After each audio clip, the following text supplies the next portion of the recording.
La vie est faite de normes. Shalom bien-aimés dans le Seigneur. Notre méditation du jour s'intitule « La vie est faite de normes ». Troisième partie. Nous tirons notre texte dans 2 Samuel 6, 7 qui nous dit ceci.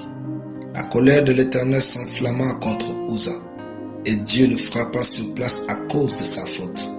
Uza mourut là, près de l'arche de Dieu. Alléluia.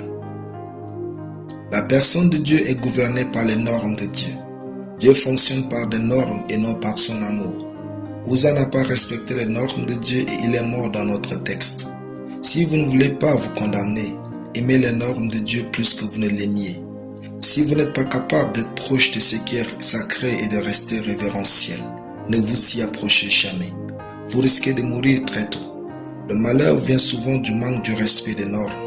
D'après Nombre 4.15, Uza ne devrait pas toucher l'arche. La familiarité ne peut pas se substituer aux normes.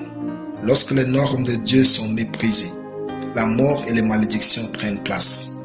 Les normes influencent toute la vie. 1. Les normes protègent ou tuent les personnes, les organisations et les destinées. Il n'y a pas d'excuse valable à un haut niveau de la vie. Ce que vous devez connaître, vous devez le connaître. Uza a payé le prix de son ignorance.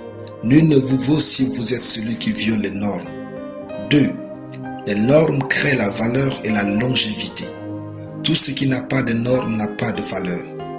Tout ce qui n'a pas de standard n'a pas d'importance. Les talents et les compétences sont inutiles là où les normes ne sont pas respectées.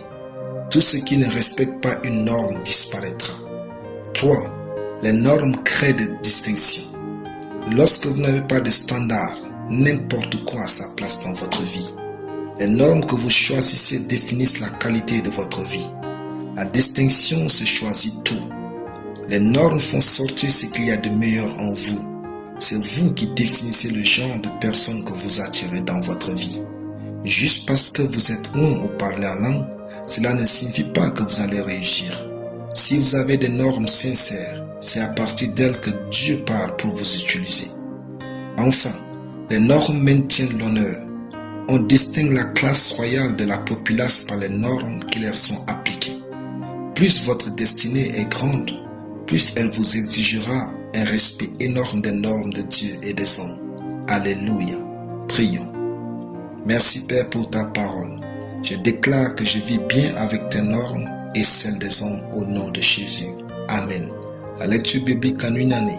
Ézéchiel chapitre 16 à Ézéchiel chapitre 20. Soyez bénis, c'était le pain du ciel.